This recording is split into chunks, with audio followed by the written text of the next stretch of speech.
திருமந்திரம் 6வது தந்திரம் 2வது தலைப்பு திருவடிப்பேறு. பாடல் எண் 1590.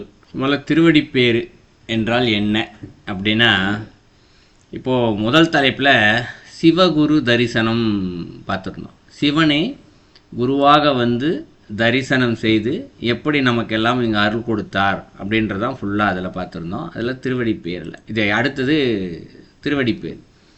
ஸோ இங்கே குருவாக வந்து எப்படி அந்த குருவாக இப்போ இறைவன் வந்து குருவாக வரார் இல்லைங்களா? குருனா இறைவனே குருவாக வருகின்றார் என்பது ஒன்று. இன்னொன்று, இந்த உலகத்தில் இருக்கக்கூடிய ஞான குருக்கள், இந்த இடத்துல ஞானி என்ன, இந்த இடத்துல அவருக்கு தானே இறைவன் என்ற நிலையில் இருப்பாங்க இல்லையா, அவர்களும் இந்த இடத்துல இறைவன் தான் இந்த இடத்துல.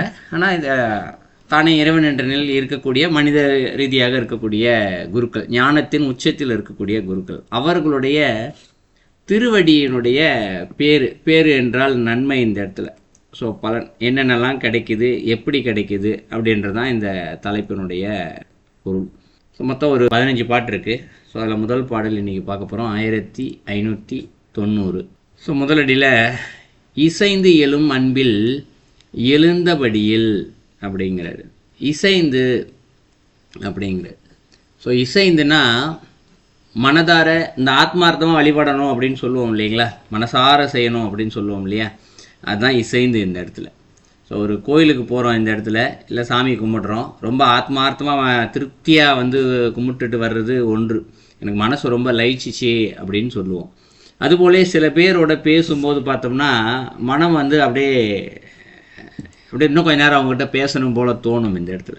ஸோ குடும்பத்தில் இருக்கக்கூடியவர்கள், இந்த காதலர்கள், இவங்களுக்கெல்லாம் பார்த்திங்கன்னா இந்த எண்ணம் இருக்கும், அப்படியே பேசிகிட்டே இருக்கணும் போல் தோணும். அதுபோலவே இந்த இடத்துல இறைவன், இந்த இடத்துல இறைவன்கிட்ட அப்படியே வேறு எந்த சிந்தனையுமே இல்லாமல் இந்த இடத்துல இறைவனை மட்டுமே சிந்தித்து கொண்டு அப்படியே லயித்து கொண்டு அப்படி உள்ளேருந்து கோயிலுக்குள்ளேருந்து வெளில வர்றதுக்கே மனசு வராது பல நேரங்களில் இந்த இடத்துல. ஸோ அந்த மாதிரி இருக்கக்கூடிய ஒரு மனநிலையில் எழுகின்ற அன்பில் அப்படிங்கிறது. ஸோ அந்த நேரம் தான் உள்ளே வந்து தூய்மையான அன்பு எழும் அந்த இடத்துல. காரண காரியமே இருக்காது, கோயிலை விட்டு வெளில வர்றதுக்கு மனசு வராது இந்த இடத்துல இல்லையா. அது எல்லாருக்கும் பல நேரங்களில் இந்த அனுபவம் இருக்கும். அந்த மாதிரி இருக்கக்கூடிய நேரத்தில் அன்பு உச்சத்தில் வரும். அதான் காரண காரியம் இல்லாத அன்புன்னு சொல்லுவோம். காரண காரியம் இருந்ததுன்னா அது பாசம் இந்த இடத்துல. இன்னும் கொஞ்சம் நேரம் இருந்தால் பிரசாதம் கொடுப்பாங்க, இல்லை நமக்கு ஏதாவது லாபம் இருக்குது அப்படின்னு நினச்சிக்கிட்டு செய்தோமே என்றால் அது பாசம். ஆனால் எதிர்பார்ப்பு இல்லாமல் வருகின்றது இந்த இடத்துல அன்பு. இதுதான் இந்த இடத்துல இசைந்து எழும் அன்பில் அப்படிங்கிறது. எழுந்த படியில் அப்படிங்கிறது. எழுந்தன்னா உள்ளேருந்து வெளியில் வர்றது இந்த இடத்துல, உள்ளேருந்து தானாகவே இந்த இடத்துல வருது. இது எப்படி வருதுன்னா இறைவனுடைய அருள் இல்லாமல் வராது இந்த இடத்துல இல்லையா. நிச்சயமாக அந்த அளவுக்கு உள்ளேருந்து அன்பு வருதுன்னா, இன்றைக்கெலாம் நமக்குலாம் அன்புலாம் உள்ளேருந்து வருதான்னு கேட்டால் ஒரு கேள்விக்குறி தான். பாசம் நிறைய எல்லாத்துக்கும் வருது, அன்பு வருதான்னு கொஷின் மார்க் தான். அப்போ அன்பு உள்ளேருந்து வரணும், இறைவனுடைய கருணை அருள் வந்து நிறையா வேணும் இந்த இடத்துல. ஸோ அப்படி எழுந்த படியில் அப்படிங்கிறார். அப்படின்னா வந்துருச்சு இந்த இடத்துல, உள்ளேருந்து அந்த அன்பு வந்துருச்சு இந்த இடத்துல. அடுத்து என்ன சொல்கிறாரு, பசைந்து இடும் ஈசனார் பாசத்து உள் ஏக அப்படிங்கிறார். பசைந்து இடும் அப்படிங்கிறாரு. பசைந்துன்னு சொல்லப்படுறது இந்த இடத்துல பசைன்னு சொல்லுவோம் இல்லையா, ஒட்டுறது. இந்த நோட் புக்கெலாம் போட்டு பசை போட்டு ஒன்றோடு ஒன்று ஒட்டிக்கிறதுக்கு ஒட்டுவோம் இல்லையா, பசை. அதான் பசைந்து அப்படின்னா அந்த உள்ளேருந்து அன்பு எழுது இல்லையா. எங்கள் யார் மேலே எழுந்துச்சு, இறைவன் மேலே எழுந்துச்சு இந்த இடத்துல. அப்போ அந்த இடத்துல அவருடைய இறைவனுடைய சிந்தனை நம்முடைய மனதில் பசை போல் ஒட்டிக்கிட்டு இருக்கு இந்த இடத்துல. ஏன்னா வேறு சிந்தனை எதுவுமே இல்லையே, ஒன்றோடு ஒன்று கலந்து அடியவர்கள் இந்த இடத்துல இறைவன் 2 பேரும் ஒன்றா சேர்ந்து இடும் அப்படிங்கிறார். ஸோ பசைந்துன்னா ஒன்றோட ஒன்றா உள்ளே ஒட்டிக்கிச்சு இந்த இடத்துல. ஈசனார்னா இறைவன் தான், எல்லா உயிர்களுக்கும் தலைவனாக இருக்கக்கூடியவர் தான் ஈசன் இந்த இடத்துல. பட் ஈசனார் அப்படிங்கிறாரு. அப்படின்னா என்ன பொருள்னா, ஈசன் அவரோடு சேர்ந்து இருக்கக்கூடிய உமையம்மை இந்த இடத்துல இறைவி. ஸோ 2 பேருமே சேர்ந்து சொல்கிறார் இந்த இடத்துல. அதான் ஈசனார் இந்த இடத்துல. ஈசன் என்றால் இறைவன் மட்டும் இந்த இடத்துல. ஈசனா இறைவனோடு சேர்ந்து இருக்கக்கூடிய சக்தி. அர்த்தநாரீஸ்வரர் கோலத்தில் பார்த்துக்கலாம். பாசத்து உள் ஏக அப்படிங்கிறார்.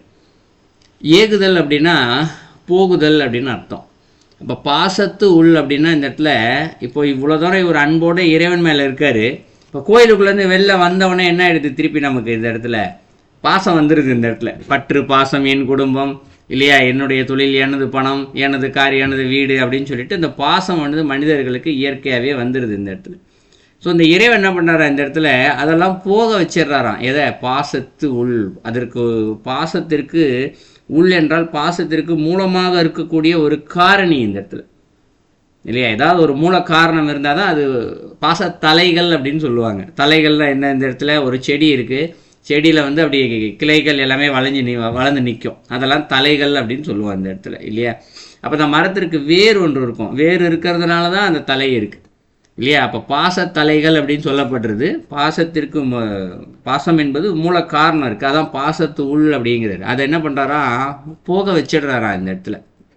யார்? இறைவனும் இறையும் சேர்ந்து வந்து அடியோரோட மனசுக்குள்ளே ஒன்றோடு ஒன்று கலந்திருந்து பாசத்தை போக வச்சிடுறாங்க. இது போக வைத்த பின்பாக சிவந்த குரு வந்து அப்படிங்கிறார். இப்போ பாசம் போயிடுச்சு, பாசம் போன பின்பாக யார் வராங்க? சிவந்த குருங்கிறாரு. சிவந்தன்னா யார்? நம்ம பலமுறை பேசியிருக்கோம் இதை வச்சு. சிவப்பு என்றால் அன்பின் உருவமாக இருக்கக்கூடிய குருநாதர், தானே இறைவன் என்ற நிலையில் இருக்கக்கூடிய ஒரு ஞானத்தின் உச்ச நிலையில் இருக்கக்கூடிய ஒரு குரு இந்த இடத்துல. அவர் தான் இந்த இடத்துல சிவந்த குரு. இப்போ முதலடியிலையும் அன்பில் அப்படின்னு சொல்லியிருந்தார் இல்லையா? அதுவும் சிவப்பு தான் இந்த இடத்துல. இப்போ இந்த இடத்துல சிவந்த குரு வந்து குருவே வராரா இந்த இடத்துல? ஞானத்தின் உச்சத்தில் இருக்க குரு வந்து சென்னியில் கை வைக்க அப்படிங்கிறாரு. சென்னினா தலை, அது நேரடியாகவே தலைன்னு போட்டிருக்கலாம். ஏன் சென்னின்னு போட்டிருக்காருன்னா, சென்னின்ற வார்த்தைக்கான உட்பொருள் என்னென்னா தகுதியுள்ள தலை அப்படின்னு பொருள் இந்த இடத்துல. இன்றைக்கி இருக்கிறதெல்லாம் தகுதியுள்ள தலைன்னா இல்லை, ஏன்னா அது பாச தலைகளும் கோபம் வெறுப்பு இதெல்லாம் கொண்ட தலை தான் இருக்குது இன்றைக்கி. அப்போது சென்னி அந்த தலைமையில் பாசம் இல்லாத அந்த தகுதியுள்ள அந்த தலை மீது கலை வைக்க அப்படிங்கிறார். ஸோ வைக்கிறார் இந்த இடத்துல. குருவாக இருக்கவர் வந்து தலையில் வைக்கிறார். வச்சவனே உவந்த குரு பதம் உள்ளத்து வந்ததே அப்படிங்கிறார்.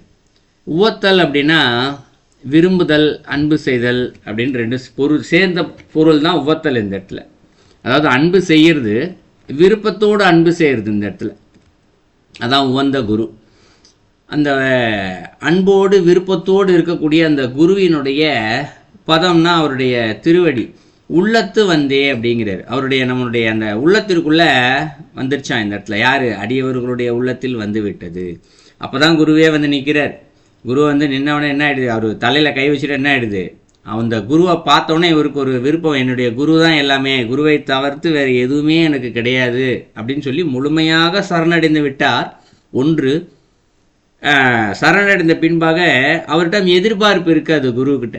இவர்கிட்ட போய் நின்னோம்னா எனக்கு நிறையா சித்தி சொல்லி கொடுப்பாரு, எனக்கு நிறையா ஞானத்தை கொடுப்பாரு, இதுபோல் எதிர்பார்ப்பு இல்லாத நிலையில் எனக்கு எது நடந்தாலும் அந்த குரு தான் என்ற நிலையில் அவர் அந்த மனநிலையில் இருப்பார். அது வந்து அவருடைய உள்ளத்தில் வந்துடுதான் இந்த இடத்துல. ஸோ நாளடிக்கும் சேர்ந்து பார்த்தோம்னா யார் ஒருடைய மனதில், ஏன்னா இன்றைக்கி நம்ம வகுப்புலேயே பார்த்தோம்னா சில பேர் கொஞ்சம் நிறைய பேர் அடிக்கடி கேட்பாங்க, குருவை கிடைக்க என்ன செய்வது, ஒரு ஞான குரு கிடைக்கணும்னா நான் என்ன பண்ணணும், எப்படி கிடைப்பாரு, நான் எப்படி தேடுறது, இப்படிலாம் பல பேர் பல இடங்களில் கேள்வி கேட்டிருக்காங்க இந்த இடத்துல. அந்த கேள்விக்கான பதில் இதுதான். ரொம்ப வெளியில் போய் நம்ம அடிக்கடி பதில் சொல்கிறதும் அதுதான். எங்கேயும் போய் தேடாதீங்க, தகுதியை வளர்த்துக்கோங்க, தானாக குரு வருவார்னு சொன்னோம் இந்த இடத்துல. அந்த தகுதியை எப்படி வளர்த்துக்கிறதுன்னு இந்த பாடலில் சொல்கிறார் இந்த இடத்துல. ஸோ இந்த பாடலோட 4 அடியும் சொல்லப்படக்கூடிய கருத்துப்படி பார்த்தோம்னா நம்மளுடைய மனதில் அன்பு என்பது எழ வேண்டும். இந்த இடத்துல எப்படி எழ வேணும்?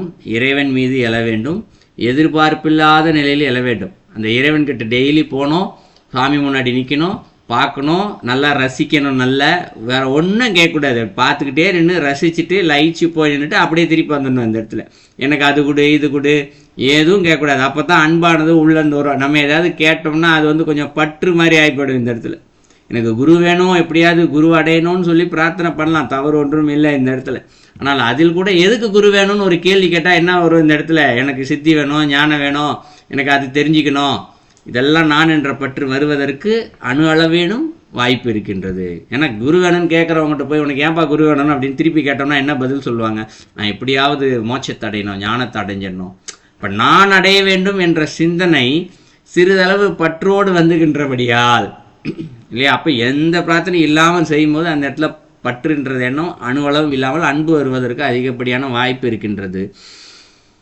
அதுதான் சொல்கிறாரு. ஸோ அப்படி அந்த அன்பு என்ற உள்ள இறைவனோடு லயித்து நிற்கும் பொழுது அந்த இடத்துல அந்த இறைவனே, உலகத்திற்கு தலைவனாக இருக்கக்கூடிய அந்த இறைவனே தனது துணையுடன் வந்து நம்மோடு மனதில் பசை போல் ஒட்டி கொண்டு நம்முடைய பாசத்தலைகள் அனைத்தையும் நீக்குகிறார். ஸோ பாசத்தலைகளெல்லாம் நீக்கிய பின்பாக இப்பொழுது அந்த இடத்துல குரு, ஞானத்தின் உச்ச நிலையில் இருக்க குரு வந்து தன்னுடைய கையை நம்முடைய தலை மீது வைக்க நம்முடைய மனம் என்ன ஆயிடுது, இவரே எனது குரு என்று அவரை சரணடைந்து முழுமையான நிலையில் அவருடைய திருவடியானது அவருடைய உள்ளத்தில் வந்து நின்றுவிடும். ஸோ இதுதான் அந்த பாடலுடைய கருத்து. இந்த உவந்த குரு அப்படின்னு சொல்லப்படுறதுக்கும் நான் முழுமையான சரணடைதல் அப்படின்னு சொன்னோம் இல்லைங்களா, அதுக்கு இந்த நேரத்தில் ஒரு சின்ன கதை சொன்னால் எல்லாத்துக்கும் இன்னும் பொருத்தமாக இருக்கும்னு நினைக்கிறேன்னு சொல்லியிருக்குன்னா நினைவில்லை. இருந்தாலும் இந்த பாடலுக்கு சொன்னோம்னா ரொம்ப பொருத்தமாகவே இருக்கும். ஒரு குருவும் சீடனும் இருக்காங்க. இப்போ இந்த பாடலில் எப்படி சொல்லப்பட்டிருக்கின்றதோ அதுபோலவே இருக்கக்கூடிய குரு சீடன். குரு ஞானத்தின் உச்சம், அந்த சீடன் வந்து தன்னுடைய குருவையே சரணடைஞ்சிருக்காரு. எந்த விதமான பற்றுக்களும் இல்லாமல் அன்பு மட்டும்தான். எனக்கு குரு எது செய்தாலும் நன்மை செய்து கொடுப்பார், என்ன செஞ்சாலும் சரி அப்படின்ற நிலையில் இருக்கக்கூடிய ஒரு சீடர். இப்போ அந்த சீடர் ஒரு 20 வயது இருக்குன்னு வச்சுக்குவோம். 20 வயதுக்கு உண்டான அந்த சீடருக்கு வந்து ஒரு மரணம் நிகழ வேண்டியிருக்கு. ஒரு பாம்பு வந்து கடிக்க வேண்டியிருக்கு இந்த இடத்துல. இதுதான் அவருடைய விதி. குரு தான் ஞானி ஆயிட்டு இல்லையா, ஸோ முக்காலத்தையும் உணர்ந்தவராக இருப்பார் இல்லையா, அவர் தன்னுடைய ஞானத்தில் தெரிஞ்சுக்கிறாரு சீடனுக்கு நாளை அவருக்கு மரணம் சம்பவிக்க போகின்றது அப்படின்னு சொல்லி. இப்போ சீடன் வந்து முழுமையாக சரணடைஞ்சிருக்கான். இப்போ சீடன்கிட்ட நிறையா புண்ணியம் இருக்குது.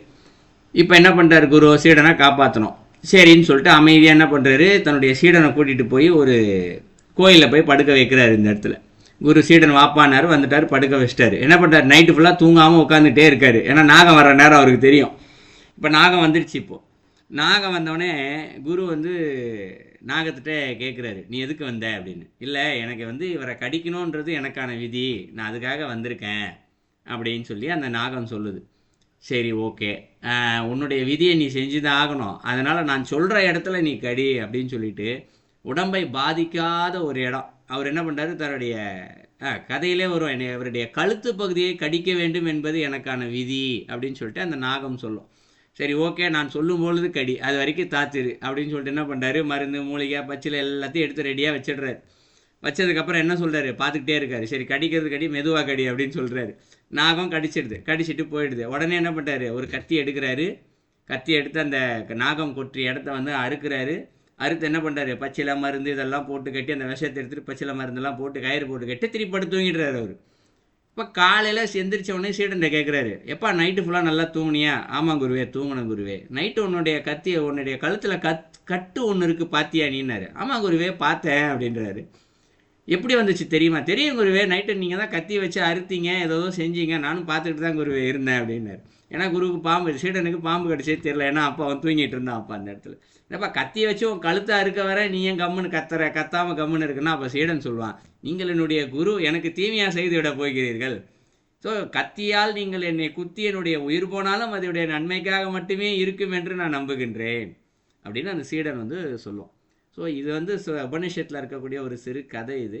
ஸோ இந்த கதையில் உள்ளபடி அந்த குரு மேலே நமக்கு நம்பிக்கை வர வேண்டும். ஏன்னா குரு என்ன வேணா சொல்லுவார், எப்படி வேணா சொல்லுவார், மாயால் மயக்க கூட செய்வார். இந்த இடத்துல இவர் உண்மையிலேயே குரு தானா என்று சீடனுக்கு சந்தேகம் வரக்கூடிய அளவுக்கு அவர் ஏதாவது செய்வார் இந்த இடத்துல. சரிங்களா? ஸோ இது தெரிஞ்சுக்கணும். இந்த இடத்துல ஒரு குரு எப்படி நடந்து கொள்வார் என்பதை நம்ம கொஞ்சம் தெரிஞ்சுக்கணும். ஸோ இது திருவடி பேரினுடைய முதல் பாடல். வணக்கம். சொல்லுங்க ஐயா.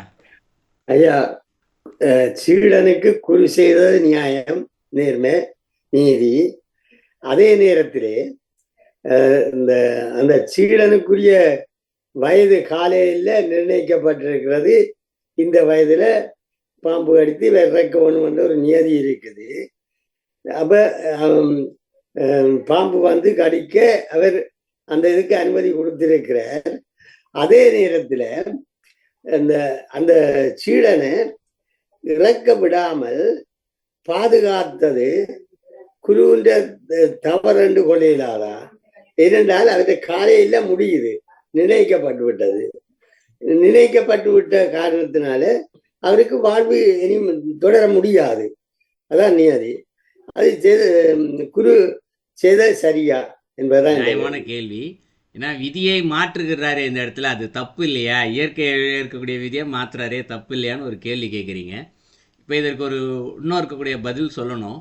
இப்போ இந்த சீடன் பாம்பு கடித்து இறக்கின்றான் அப்படின்னு தான் சொன்னோம். அப்போ மீண்டும் அவனுக்கு இன்னொரு பிறவி இருக்கின்றது என்பது உட்பொருளாகவே இருக்குது இல்லைங்களா? அவன் இதோட மோட்சத்துக்கு போகிறான்னா குரு விட்டுருப்பார். ரைட்டு, பாம்பு கடிச்சு நீ மோட்சத்துக்கு போகிறான்னா விட்டுருப்பாரு. குரு வந்து தடுத்திருக்க மாட்டார். ஏன் தடுக்கின்றார்? அப்போ அவனுக்கு இன்னும் அங்கே கர்ம வினைகளை அனுபவிக்க வேண்டியது இருக்கின்றது. அதற்காக அவன் இன்னொரு பிறவி எடுப்பான் என்று அறிந்தபடியால், ஏன்னா அது உட்கருத்தாக உள்ளே இருக்குது இந்த இடத்துல, அவர் காப்பாற்றுறாரு அப்படின்னா. அப்போ குருவானவர் இந்த இடத்துல ஒரு சீடனா எப்போ ஒருத்தர் சேர்றாரோ அவருடைய எத்தனையாயிரம் பிறவிகளாக இருந்தாலும் அந்த பிறவிகளையே தான் இப்போ இருக்கக்கூடிய அந்த ஒரு பிறவியிலேயே அவர் அழிக்கக்கூடிய சக்தி அவருக்கு உண்டு. அதான் உண்மையான குரு. ஞானகுரு என்று சொல்லப்படுபவருக்கு எத்தனையாயிரம் பிறவிகள் இருந்தாலும் இறைவனால் அழிக்க முடியும்ல. இப்போ இறைவனும் குருவும் வேறு அல்ல இல்லையா? அப்போ அந்த குருவாலையும் இந்த இடத்துல தானே இறைவன் என்ற நிலையில் இருக்கக்கூடிய குரு, அப்போ அவராலும் அழிக்க முடியும் இல்லையா? ஸோ உண்மையான சரணடைந்த சீரனுடைய கர்மா விதைகளை அணிப்பது தான் குருவினுடைய முதல் பணி இந்த இடத்துல. ஸோ அந்த பணிக்காக அவர் என்ன பண்ணுறாரு? விதியையும் மாற்றக்கூடிய வல்லமை அவர் பெற்றவராக இருக்கின்றார். இதுவும் தர்மத்தில் ஒரு விதியாக இருக்கக்கூடியது இல்லையா? விதியை விதியால் வெல்லலாம்னு சொல்லுவாங்க இல்லையா? அதை தான் குரு இந்த இடத்துல செஞ்சிருக்காரு. இதுல வந்து இறைவன் தான் குருவா வந்திருக்கிறார்.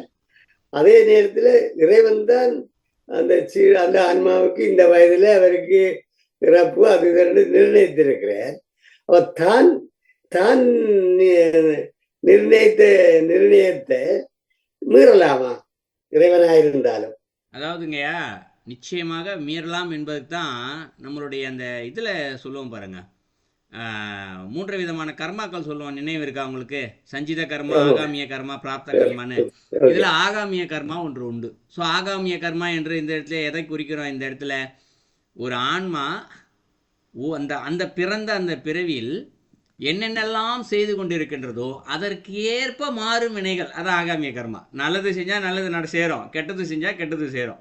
அப்போ இவன் இந்த இடத்துல குருவை சரணடைஞ்சிட்டான்னா அப்போ அவன் எவ்வளோ நல்லது செஞ்சுருக்கணும். அந்த இடத்துல அவனுடைய மனம் எந்த அளவுக்கு இறைவனோட லைத்து நிற்கிறோம், அந்த செயலுக்காக அங்கே நல்வினைகள் வந்து நிற்கின்றது. அதுதான் அங்கு மாற்றுகின்றது. தெய்வத்தால் ஆகாதெனினும் மெய்வெருந்த கூலி தரும். அதேதான். சரிங்களா? அந்த இடத்துல சொல்கிறாங்க இல்லையா, இறைவன் வந்து ஒரு விஷயத்தை செய்ய முடியாதுன்னு இருந்தால் கூட அந்த முயற்சின்னு இருக்கு இல்லையா, முயற்சி வந்து இந்த அம்மா சொன்ன கருத்துக்கு அதான். அந்த முயற்சி இருக்கு இல்லையா, முயற்சி என்ன பண்ணுது? தீய வினைகளை போக்கி நல்ல வினைகளை கொடுத்து விதியையே மாற்றுகின்றது என்பதுதான் அதனுடைய உட்கருத்து இந்த இடத்துல. சரிங்களா ஐயா? ஓகே ஓகே, நன்றி. நீரை முடித்து போடுது.